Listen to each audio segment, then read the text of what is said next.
வாங்க என்ன இன்னைக்கு நாம கொஞ்சம் நம்ம முடிய பத்தி பேசலாங்க. ஆ சரிங்க. இந்த முடிங்கிறது அது சும்மா அழகுக்கு மட்டும்தானா, இல்ல அதுக்கு மேலயும் ஏதாச்சும் இருக்கா? ம் நிறைய விஷயம் இருக்குதுன்னு சொல்றாங்களே.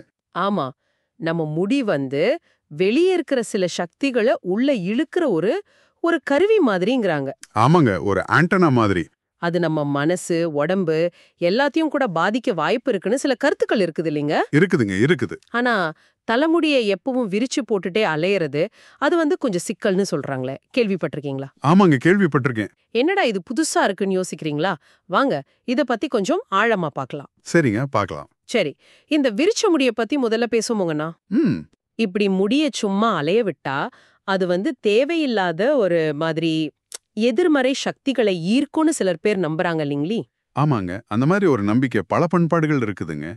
இது வெறும் மூட நம்பிக்கைன்னு தள்ளிட முடியாது. ஆஹா. இதுல கவனிக்க வேண்டிய விஷயம் என்னன்னா, இந்த மாதிரி விரிச்ச முடி ஒருத்தரோட கவனத்தை சிதறடிக்குமா. அப்படியா? ஆமா, தேவையில்லாத சின்ன சின்ன விஷயங்கள்ல மனசு அலைப்பாயறதுக்கு இது ஒரு காரணமா இருக்கலாம்னு ஒரு பார்வை இருக்குதுங்க. சரி சரி. அதாவது முடி வெளியே இருக்கிறத உள்வாங்கிறதுக்கும் நம்ம மனநிலைக்கும் ஒரு தொடர்பு இருக்கலாம். ஓ. அந்த நெகட்டிவ் எனர்ஜின்னு சொல்றது ஒருவேளை இந்த மாதிரி ஒரு மன அமைதியின்மையை கூட குறிக்கலாமுங்க. அப்படியா சங்கதி? சரி, அப்ப முடி எப்படி வச்சுக்கிறது நல்லதுன்னு சொல்றாங்க? ம் அதுக்கு பகல்ல கொண்ட மாதிரி கட்டிக்கிறதும், ராத்திரியில பின்னல் போட்டுக்கிறதும் நல்லதுன்னு சொல்றாங்களே. ஆமாங்க, அது ரொம்ப உத்தமான சொல்றாங்க. அதுக்கு ஒரு காரணம் சொல்றாங்க பாருங்க. சொல்லுங்க. இப்படி முடிய கட்டி வைக்கும்போது நம்ம உடம்புல ஒரு விதமான ஆற்றல் ஓட்டம் இருக்குது இல்லைங்க. ஆமா.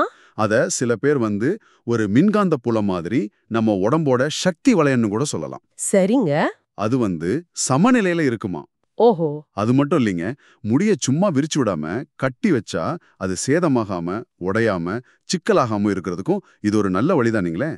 ஆமா, அதுவும் சரிதான். அப்போ முடிய பாதுகாக்கிறதோட அந்த உடம்பு ஆற்றல் ஓட்டத்துக்கும் இது உதவுதுன்னு ஒரு கருத்து இருக்குதுங்க. ஓஹோ, அப்ப விஷயம் அப்படி போகுதா?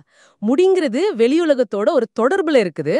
அத விரிச்சு விட்டா சில பாதிப்பு வரலாம். ஆமாங்க. அதனால கட்டி வைக்கிறது நல்லதுங்கிறீங்க. இது வெறும் நம்பிக்கை மட்டும் இல்லாம நம்ம உடம்பு நலத்தோடையும் சம்பந்தப்பட்டிருக்குன்னு புரியுது இல்லைங்க? நிச்சயமாங்க. அது வெறும் நம்பிக்கைன்னு மட்டும் பார்க்க முடியாது. ஆக மொத்தத்துல பாக்கும்போது தலைமுடிய நாம எப்படி வச்சுக்கிறோங்கிறது அது வெறும் நம்ம தோற்றத்தை பொறுத்தது மட்டும் இல்லங்க. இல்லவே இல்ல. அது நம்ம ஒட்டுமொத்த உடம்பு, மனசு இது கூட எல்லாம் தொடர்புள்ள ஒரு விஷயம்னு புரிய வருது. ஆமாங்க. நீங்க உங்க முடியை எப்படி பாத்துக்கிறீங்க? இன்னும் ஒரு நிமிஷம் யோசிச்சு பாருங்களேன். நிச்சயமாங்க. இது ஒரு முக்கியமான கேள்வியை நம்ம முன்னால வைக்குது இல்லைங்களா? ஆமா. நம்ம பெரியவங்க காலத்திலேருந்து வர்ற சில பழக்க வழக்கங்களுக்கும் நம்ம உடம்போட ஆற்றல் நிலைக்கும் இந்த மாதிரி தலைமுடி பராமரிப்பு மாதிரி சின்ன சின்ன தினசரி வேலைகளுக்கும் என்ன தொடர்பு இருக்குது? யோசிக்க வேண்டிய விஷயம்தான். நம்ம சாதாரணமா நினைக்கிற இந்த மாதிரி விஷயங்கள் கூட நம்ம மேல எப்பேற்பட்ட தாக்கத்தை உண்டாக்க முடியும்னு நீங்க ஆழமா யோசிச்சு பார்க்கிறதுக்கு இது ஒரு நல்ல தொடக்கமா இருக்கலாம்னு நினைக்கிறேன். ரொம்ப சரிங்கண்ணா. அடுத்த முறை பேசும்போதும் இதே மாதிரி ஒரு சுவாரஸ்யமான விஷயத்தோட வருவோங்க. கண்டிப்பாங்க.